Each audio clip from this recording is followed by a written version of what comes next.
So first, I will say not all kids will be affected, and that's a really important point. So I know issues like this create a lot of fear that your child is going to be the one who has symptoms, and the good news is that won't be the case for everybody, but like Dr. Mona has said, we can't really wait to see which kids will be affected and which won't.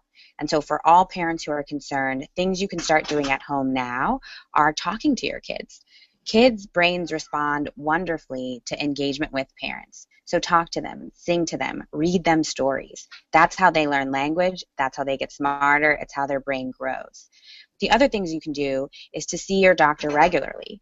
Part of the visits that we encourage families to have with pediatricians are to check developmental growth. And so we're checking to make sure that kids are meeting their milestones. And if you are concerned your kid may have missed a milestone or are not doing the things that they should be doing for their age or the same thing that their other friends that are their same age are doing, check in with your pediatrician about that and they can double check that. And the other thing is nutrition, like we talked about. So for pregnant women and for kids, there are things that can mitigate exposure to lead. For pregnant women, if you drink tap water that's contaminated with lead on an empty stomach, you absorb more. And so you need to eat regularly, you need to eat well, and you need to drink only bottled water if you live in areas where your water is contaminated.